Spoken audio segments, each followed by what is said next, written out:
Bienvenue dans Capitale du monde. Aujourd'hui, nous allons voyager dans les capitales vibrantes de l'Asie du Sud-Est.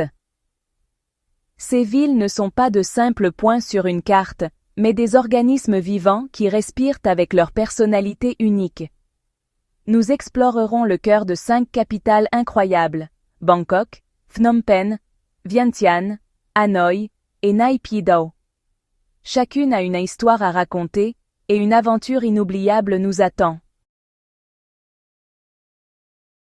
Bangkok, ou Krungthep Maha Nakhon, est une ville qui ne dort jamais. C'est un endroit où les temples anciens côtoient les gratte-ciels élégants. Vous pourriez penser qu'il s'agit uniquement de délicieux pad thai et de tuk-tuk, à 3 roues amusants comme moyen de transport, mais il y a bien plus à découvrir dans cette vaste métropole. Prenons le Grand Palais, par exemple.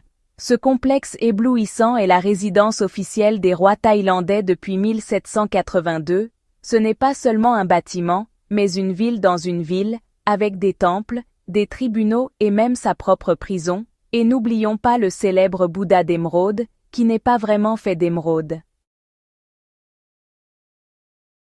Poursuivant notre voyage, nous arrivons maintenant à Phnom Penh, la capitale du Cambodge. Cette ville a connu des jours sombres, mais elle se relève avec force. C'est un endroit où l'histoire nous frappe de plein fouet. Le palais royal, avec ses toits dorés étincelants, semble tout droit sorti d'un conte de fées. Mais tout n'est pas luxe et glamour. Le musée du génocide de Tuol Sleng, situé dans une ancienne école transformée en prison, raconte l'histoire déchirante du régime des Khmers rouges. C'est un rappel brutal du passé du Cambodge, mais aussi un témoignage de la résilience de son peuple. Il est également indispensable de visiter le marché central. Ce bâtiment art déco est un labyrinthe d'étals vendant de tout, des produits frais aux bijoux en or fin. Nous arrivons maintenant à Vientiane, et ce n'est pas une capitale typique. C'est plutôt un grand village qui est accidentellement devenu un centre de gouvernement. Mais ne vous laissez pas tromper par son ambiance détendue, car cet endroit regorge d'histoire et de culture. Voyez par exemple le Pha That Luang. C'est un stupa doré, symbole national du Laos, qui est censé contenir une relique du Bouddha. Mais Vientiane n'est pas seulement le passé. Le centre des visiteurs COP raconte une histoire plus récente. Il est dédié à l'aide aux victimes de munitions non explosées, un héritage tragique de la guerre du Vietnam. Et si vous avez besoin d'une pause après tant d'histoire, vous pouvez visiter le parc riverain du Mekong. C'est l'endroit idéal pour admirer le coucher de soleil sur le fleuve, avec une bière Lao bien fraîche à la main. Poursuivant notre parcours, nous arrivons à Hanoï, la capitale du Vietnam. Le vieux quartier est une zone de 36 rues, où chacune est traditionnellement dédiée à un métier spécifique. À Hanoï, vous pouvez voir le mausolée de Ho Chi Minh, une structure monumentale en marbre, qui abrite le corps embaumé du leader révolutionnaire. Et si vous êtes intéressé par l'histoire de la guerre du Vietnam, le musée de la prison de Hoa Lo offre un aperçu sobre du passé turbulent du Vietnam. Nous arrivons maintenant à Naypyidaw, où les choses deviennent vraiment intéressantes. C'est le nouveau venu du quartier, construite pour être la capitale du Myanmar en 2005. Imaginez ceci, de larges autoroutes à 20 voies, vides, une réplique de la célèbre pagode Shwe Dagon de Yangon, et un zoo avec une maison climatisée pour abriter des pingouins. La pagode Upatasanti, une réplique creuse de la Shwe Dagon, se dresse comme un symbole de cette ville surréaliste. C'est comme un plateau de cinéma qui attend l'arrivée des acteurs. Mais regardez ça, malgré toutes ces commodités, Naypyidaw est étrangement vide.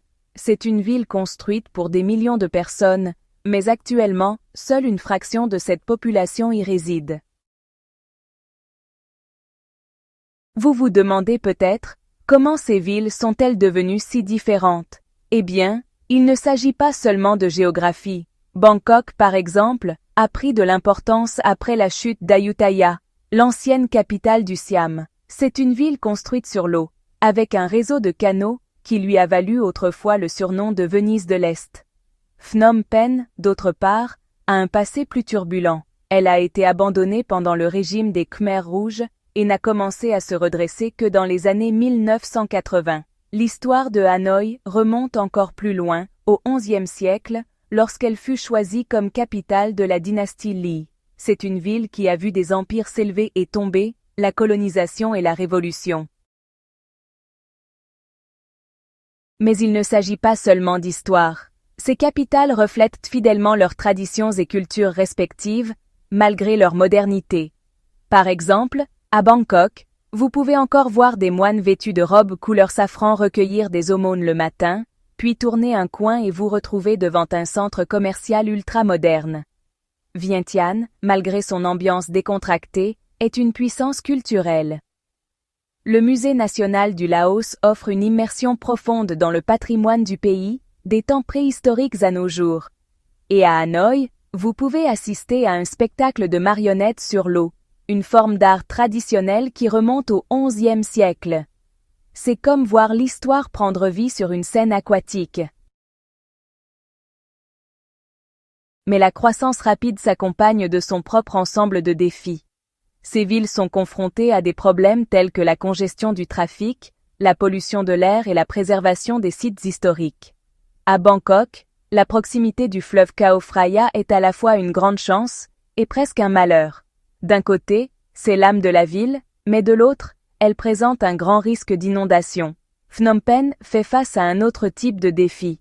Le patrimoine architectural unique de la ville est un mélange de style khmer et colonial français, mais il est menacé par le développement rapide. À Hanoï, le gouvernement travaille à préserver le vieux quartier tout en modernisant la ville. C'est un équilibre délicat, et le résultat façonnera ces villes pour les générations à venir. Alors, quel avenir attend ces villes fascinantes? Eh bien, elles se tournent toutes vers l'avenir à leur manière.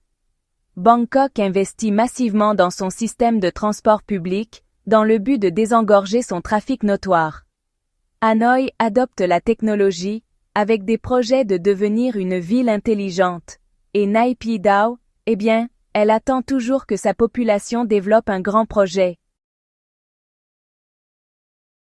Et ainsi nous arrivons à la fin de notre tour des 5 incroyables capitales de l'Asie du Sud-Est. Chacune est un mélange unique d'histoire, de culture, de tradition et de modernité, confrontée à ses propres défis et opportunités. J'espère que ce tour vous a donné un aperçu général de ces villes. Merci de m'avoir accompagné, et n'oubliez pas de liker cette vidéo et de vous abonner pour soutenir notre chaîne éducative. À la prochaine, à très bientôt dans Capitale du Monde.